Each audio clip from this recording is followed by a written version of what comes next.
This is Beloved by Toni Morrison, a novel of saddening yet insightful truth about the horrors of slavery and its effects on both those mistreated and society as a whole.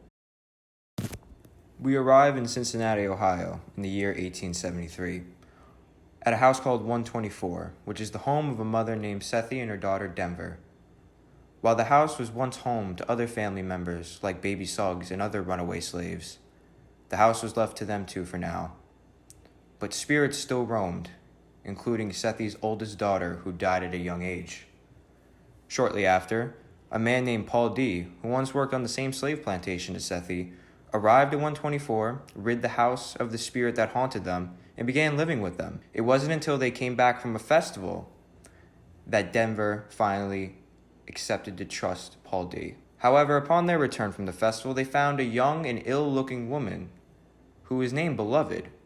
She was wearing new clothes and sat on a rock.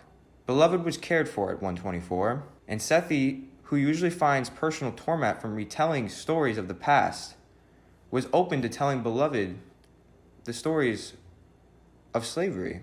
Things began getting weird at 124, though. For example, Beloved made Paul D. sleep with her and forced him to indirectly sleep in different rooms in the house every night. Paul D. felt that he had lost some power over his own actions, and he directed Beloved as the cause of that. We learn the most from our main characters through echoes of their past. For Paul D., he was held as a prisoner at a slave prison in Georgia. For Sethi, she was a slave who was mistreated and even had her milk taken by her slave owners. For baby Suggs, she was ostracized for her positive views on life, and it made other runaway and former slaves not understand her way of thinking. And also for Sethi and other escaped slaves, their actions to run away from captivity resulted in devastating consequences, including death, suffering, and anguish.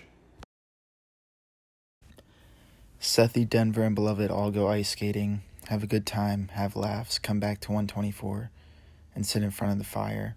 As they're sitting in front of the fire, Beloved hums a song from her childhood.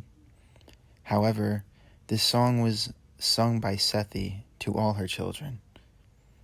Sethi then puts two and two together and realizes that Beloved is the reincarnation of her first daughter, who she murdered in the back of 124. The only way Beloved would know this hymn is hearing Sethi sing it to her. Towards the finale of the book, Beloved begins to take over Sethi's life. She eats away at Sethi, and the stronger Beloved became, the weaker Sethi did. The more Beloved ate, the less Sethi did. Denver noticed that Beloved was taking over her mother's life. She ran to Lady Jones, a woman who educated her in her younger years, to find help. Lady Jones and Denver put together a little group of allies, mainly consisting of women from the community. This group eventually returned to 124. Upon the group's arrival at 124, Beloved runs away and never comes back. This forces Sethi to come to terms that she'll never truly have Beloved back and that she cannot change the past. Sethi has to move on. Moving on to themes from the novel Beloved, we have the theme of motherhood, which is arguably the most apparent theme throughout the whole novel. On page 17, we have a quote from Sethi, coming from a dialogue with Paul D., which reads, "They used cowhide, and they took my milk. They beat you when you was pregnant, and they took my milk." Here, we can clearly see that Sethi's main goal is to take care of her children. In this conversation with Paul D., she was describing how she was beaten and whipped when she was at Sweet Home, a plantation in Kentucky. However, instead of focusing on the physical pain of being whipped, she strictly remembers how two men took the milk from her breast that she was going to feed to her children once she escaped Sweet Home. It left such a great emotional pain. We see that this emotional pain trumps the physical pain that she felt at Sweet Home. And this just shows that Sethi's main priority is to take care of her children. Another quote that shows Sethi's great love for her children: "She ain't crazy. She loves those children. She was trying to out-hurt the herder." That comes from page 224. Although what Sethi did to Beloved was gruesome, Sethi was trying to protect her and her other children from the horrors of slavery. Although it may seem messed up, Sethi did murder Beloved and slit her throat to keep her from becoming a slave and to keep her from the horrors that she experienced while she was a slave at Sweet Home. She simply did not want her children to have anything to do with that life because she knew the negativity and the negative lasting impacts that it brought. The idea of a home and a stable home. For slaves, freedom and imprisonment were two different things. In the beginning of their life, they stood as slaves, as property. And once freed, they didn't have direction in life. As we see with Paul D., after escaping his prison in Georgia, he walks off alone as a nomad throughout life. And for baby Suggs, she felt that by having a positive view on life and having pride in her actions as an African American, she could get past the horrors of slavery. But former and runaway slaves couldn't see eye to eye with her ideology. And that brings us to the social division created by slavery and existing thereafter. For African Americans and whites throughout American history, there was always a division. And in Beloved, that division is seen obviously through slavery, but also in examples such as the Army, when the Union Army soldiers didn't pay African American soldiers equally to whites, and how there was even one day dedicated to African Americans on Colored Thursdays for the carnival. Another theme we found in Beloved is the haunting past of slavery and an inability to gain complete freedom from the chains of slavery. A quote that we found comes from the last page of the novel, which reads, "Down by the stream in the back of 124, her footprints come and go, come and go." Her footprints refers to Beloved's footprints and her impact left on the lives of Paul D., Sethi, and Denver. Beloved took away Sethi and Paul D.'s freedom by making them do things for her.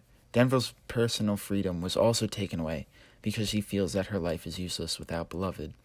Sethi and Paul D. are bounded to Beloved only, just as they were forced to be bounded to slave labor in the past. Even Denver was affected by being bounded to Beloved. She lost her individual worth and committed her value and time to her relationship and acceptance from Beloved. This is seen when she cries in the cold house when Beloved disappears. This is similar to losing individuality due to slavery, in Denver's case. This is exactly what Sethi did not want for her children. Author Toni Morrison also adopts several different types of style in her writing. Firstly, she includes the use of monologue and free verse poetry. In part 3 of Beloved, we see Sethi, Beloved, and Denver both have monologues and integrated dialogue in the form of free verse poetry.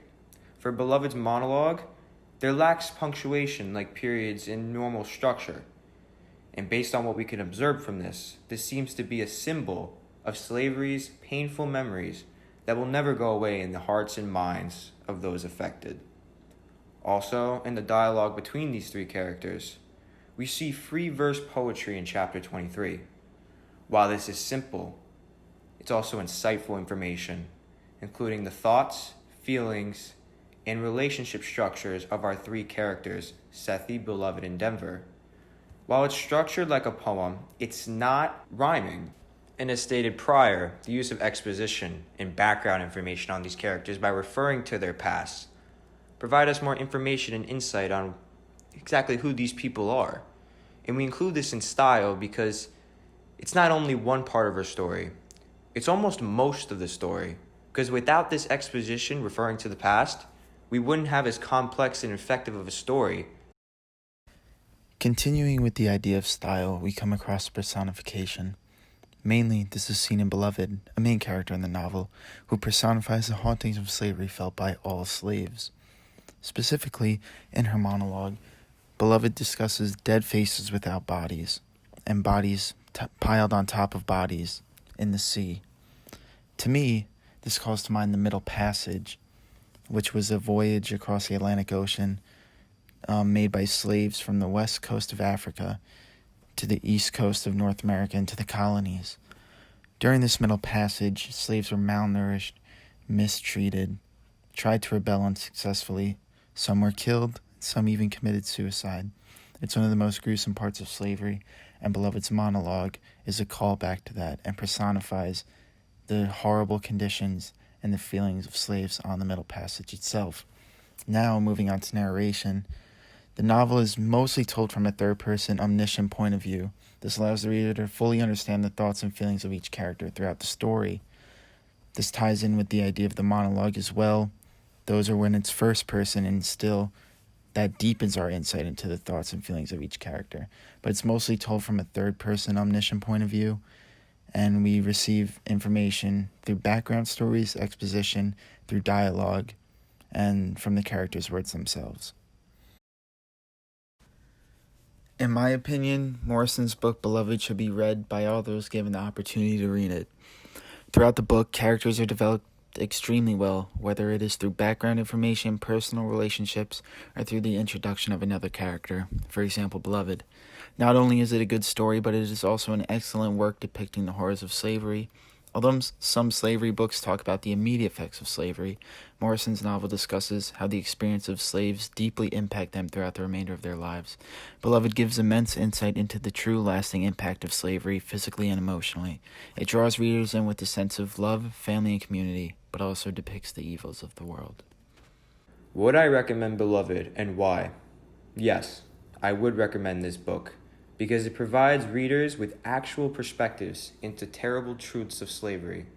For example, as we see with Paul D. at the slave prison in Georgia, the use of exposition to dig deep into the feelings and thoughts of these main characters as they try to live in a society that does no longer have slavery, but the horrific memories of the past affecting them emotionally, physically, mentally, that still lives on in our society. And that's why I also think that it leaves the reader analyzing that there is still lasting effects because of slavery on our society.